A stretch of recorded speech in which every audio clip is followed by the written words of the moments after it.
मैं the secret team और ब्रह्मांड के रहस्यों को उजागर करने वाले हर इंसान की तहे दिल से आभारी हूँ। मैं उन सभी अद्भुत लोगों को बहुत-बहुत धन्यवाद करती हूँ, जिन्होंने अपनी सकारात्मक कहानियाँ अलग-अलग प्लेटफ़ॉर्म पर शेयर की, जिनको पढ़कर मैं बहुत प्रेरित हुई हूँ। आज फिर मैं आपके साथ एक और कहानी साझा करना चाहती हूँ और उन सभी लोगों को आशा देना चाहती हूँ, जिन्हें इसकी आवश्यकता है। अमुक पात्र कहती हैं, मुझे पहली बार 2010 में द सीक्रेट मिली थी। मैंने फ़िल्म देखी। मैंने इसके बारे में सोचा था और फिर मैंने इसके बारे में भुला दिया। फिर मेरा जीवन आगे बढ़ता रहा और धीरे-धीरे सब कुछ उल्टा हो गया और इससे पहले कि मुझे कुछ पता चलता कि क्या हो रहा है, मैं जीवन में बिल्कुल अकेली पड़ गई। हर कदम पर, हर चीज़ से मेरा दिल टूटता जा रहा था।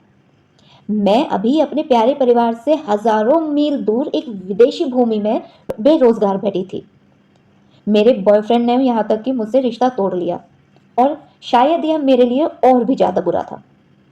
मुझे नौकरी की बहुत ज़रूरत थी क्योंकि मैंने एजुकेशन लोन लिया हुआ था और वो भी फॉरेन करेंसी में। ये सब इसलिए हुआ क्योंकि मैंने कानून का पालन नहीं किया। जब मेरे साथ उल्टी परिस्थितियाँ शुरू हुई, तब मैं और भी ज़्यादा नेगेटिव और भी ज़्यादा निराशावादी होती गई और अपनी हर चीज़ को कोसना शुरू कर दिया। तभी मैंने द सीक्रेट के बारे में फिर से सोचा। हालाँकि इस बार मैंने पूरे दिल से सोचा और मैंने चारों किताबें बार-बार पढ़ी। मैंने कहानियाँ पढ़ी। यहाँ बताया गया हर एक नियम फ़ॉलो किया और 1 वर्ष के भीतर-भीतर क्या हुआ? मुझे नौकरी का प्रस्ताव मिला और 2 महीने के भीतर-भीतर मैंने उसे जॉइन कर लिया। मेरा मैनेजर बहुत ही मददगार और समझदार है। मेरी नौकरी बहुत ही सैटिस्फाइड और बहुत ही फ्लेक्सिबल है। मैंने अपने पूर्व साथी के साथ वापस आने के लिए प्रयास तो किए, लेकिन द सीक्रेट द्वारा समझाए गए सभी सुझावों को लागू करते हुए मुझे पता चला कि जो कुछ हो रहा है, वह अच्छे कारण के लिए हो रहा है और मुझे एक नया साथी मिल गया, जिसने खुद मुझसे बाहर चलने को कहा और आज के समय में वो मेरे जीवन का सबसे अद्भुत लड़का है, जिसके साथ मैं बहुत खुश हूँ। मैं उस जीवन साथी के लिए बहुत आभारी हूँ। इस बार यह बहुत आसान और सरल था। यह पहली बार है जब मुझे पता चला कि रिश्ते को निभाने के लिए प्यार की सबसे ज़्यादा ज़रूरत है। अमेरिका में काम जारी रखने के लिए मुझे वर्किंग वीज़ा की आवश्यकता थी। मेरे प्रबंधक ने वीज़ा के लिए आवेदन किया, सभी खर्चों का भुगतान किया और मुझे लॉटरी के लिए भी चुना गया। यह एक पथरीली सड़क थी, लेकिन मुझे विश्वास था। आखिरकार मेरा वीज़ा स्वीकृत हो गया और मैं 3 वर्षों के लिए अपने स्वीकृत वीज़ा के साथ वापस अमेरिका जा रही हूँ।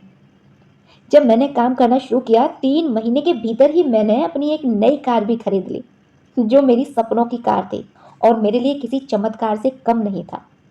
मेरे रिश्ते मेरे परिवार के साथ बहुत अच्छे और बहुत विश्वसनीय हैं और मैं विश्वास के साथ कह सकती हूँ कि ऐसे पहले कभी नहीं हुआ कि मुझे हर जगह सभी लोगों से इतना प्यार और इतनी देखभाल मिली।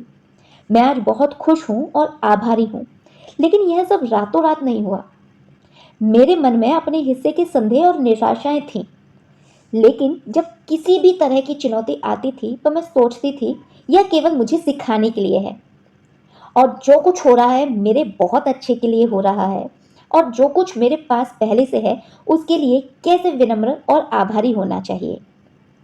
मेरी चुनौतियाँ कभी यह सवाल करने की रही नहीं कि मैं योग्य हूँ या नहीं। यकीनन, ईश्वर की बनाई हुई हर चीज़, हर प्राणी मात्र बहुत डिज़र्विंग है और हर किसी का अंत बहुत सुखद है। ज़रूरत है तो आस्था या विश्वास की। आप सभी का मेरी कहानी सुनने के लिए, सीक्रेट का मेरे जीवन में बदलाव लाने के लिए, उस ईश्वर का हमेशा मेरे साथ रहने के लिए और यूनिवर्स का जो मुझे सब देता है, उसका तहे दिल से धन्यवाद है, धन्यवाद है, धन्यवाद।